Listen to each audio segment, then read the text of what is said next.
साथियों, अब इस विषय पर अपना विचार देने हेतु मैं माननीय सम्मानीय राष्ट्रीय अध्यक्ष मिस्टर प्रवीण प्रताप सिंह जी को, जो बीएमपी के राष्ट्रीय अध्यक्ष हैं, मैं डायस पर आमंत्रित करता हूं। डायस पे आए और अपनी बात रखें।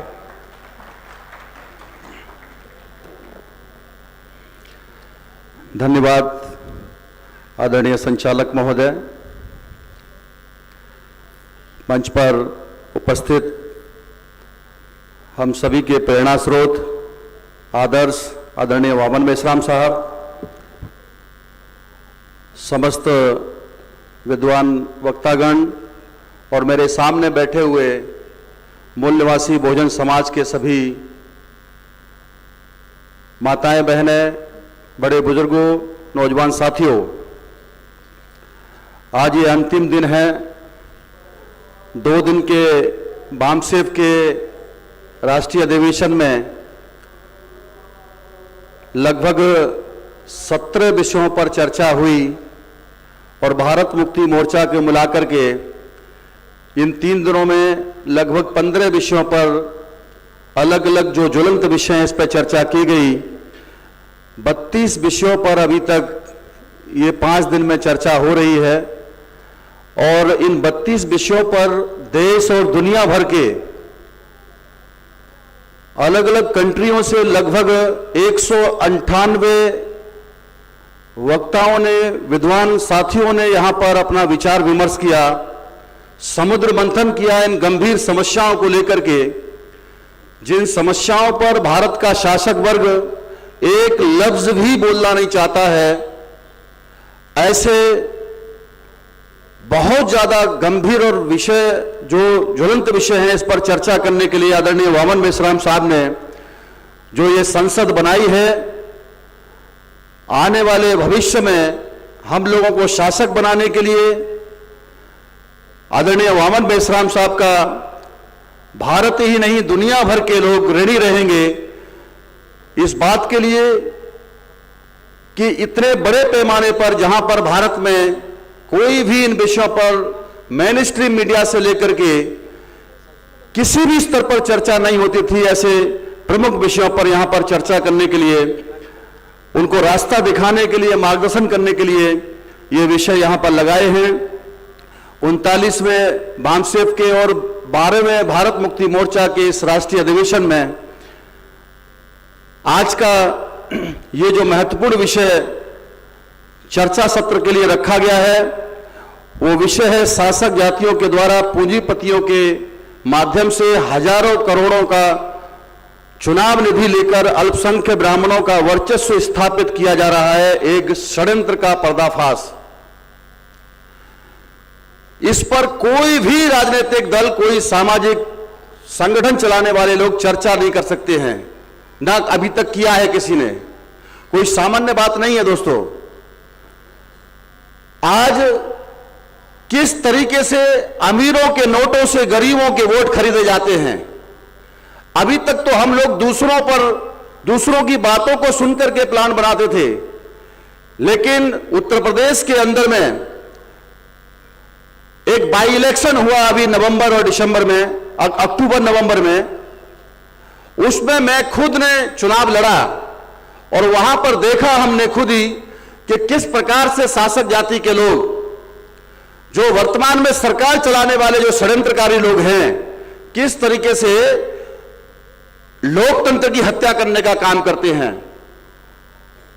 हमने पहली बार जिंदगी में चुनाव लड़ा, ये विधानसभा का उपचुनाव, और उसमें देखा कि किस तरीके से योगी आदित्यनाथ जी उत्तर प्रदेश के मुख्यमंत्री 4 घंटे के लिए 1 करोड़ से ज्यादा रुपया जो है ऐसे फूंक के चले आते हैं। कहां से आ रहा है ये पैसा, आखिर आ कहां से रहा है?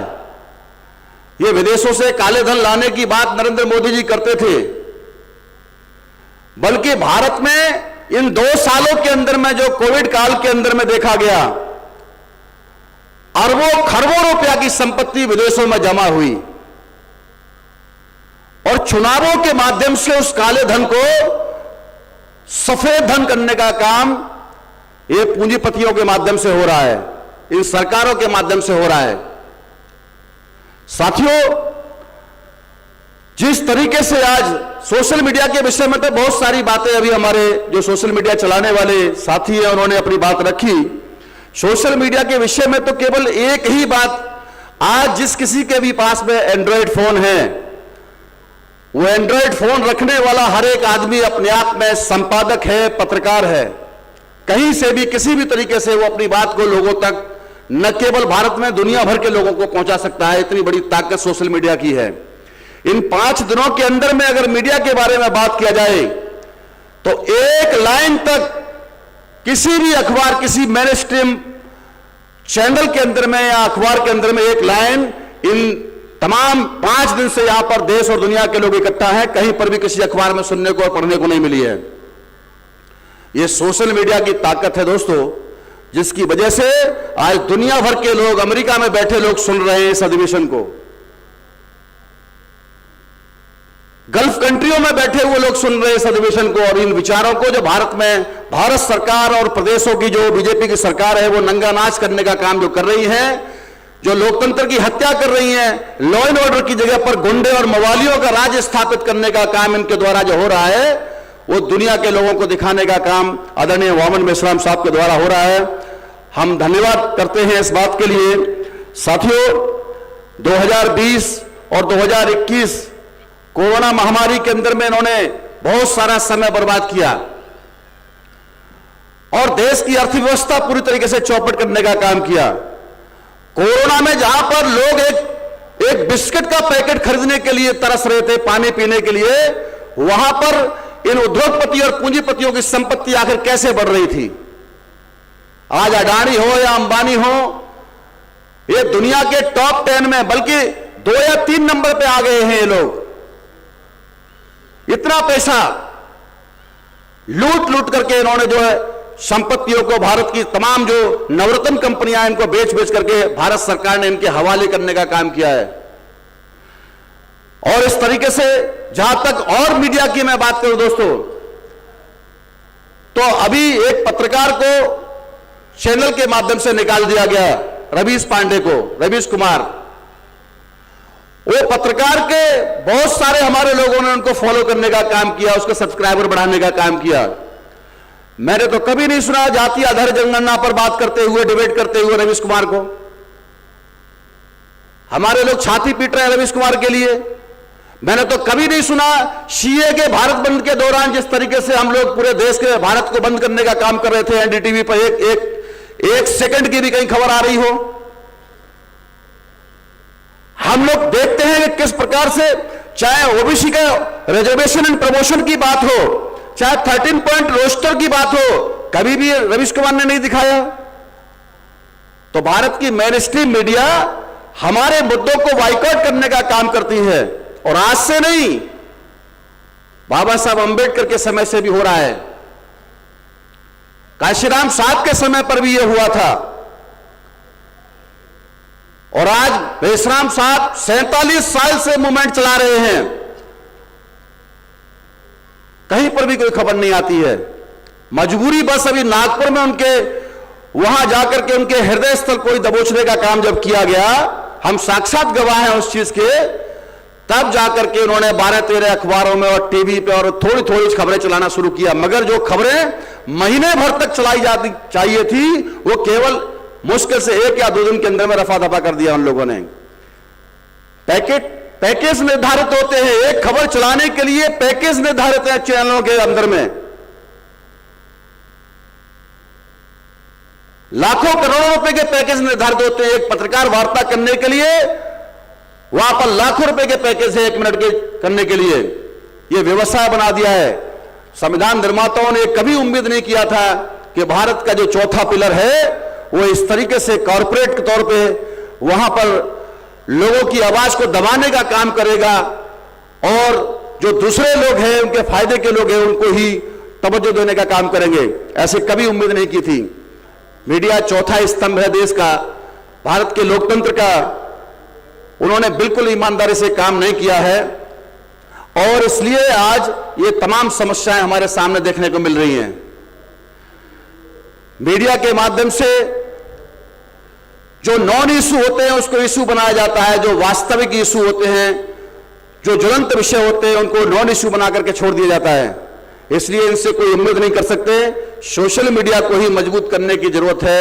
सोशल मीडिया आज बड़े पैमाने पर देश और दुनिया की पटल पर छाई हुई है और एक बड़ा रिसर्च का विषय बन रहा है दोस्तों, जिसके माध्यम से आज ये सरकार भी पूरी तरीके से भयभीत है, मगर इनके जुरिडिक्शन में नहीं आता है। ये चाहते तो उसको बंद कर सकते हैं, मगर इनकी औकात नहीं है। अभी भारत सरकार के जुरिडिक्शन का मामला नहीं है, ये इंटरनेशनल मामला है।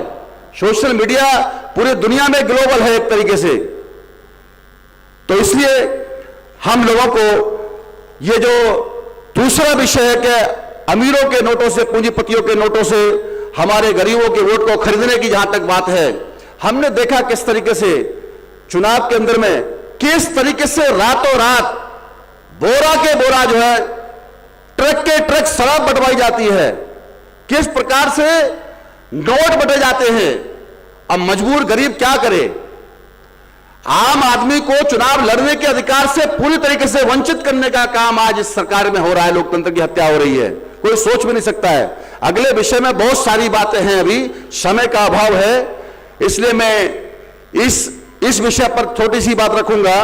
अगले विषय में विस्तार से मैं बताऊंगा किस तरीके से ये लोकतंत्र के अंदर में आज किन किन स्थल पर नामांकन से लेकर के और काउंटिंग तक किस किस तरीके से गड़बड़ियां, घोटाला करने का काम ईवीएम के माध्यम से ये लोग करते हैं। इसलिए मैं ज्यादा समय नहीं लूंगा। आपने मेरी बात को ध्यान से सुना, इसके लिए मैं आप सभी लोगों का आभार व्यक्त करता हूं। माननीय वामन मेश्राम साहब का आभार व्यक्त करता हूं कि इस विषय पर बहुजन मुक्ति पार्टी को बोलने का अवसर दिया। धन्यवाद। जय मूल निवासी, जय भारत साथियों। धन्यवाद माननीय प्रवेंद्र प्रताप सिंह जी। ये हैं राष्ट्रीय अध्यक्ष बहुजन मुक्ति पार्टी नई दिल्ली।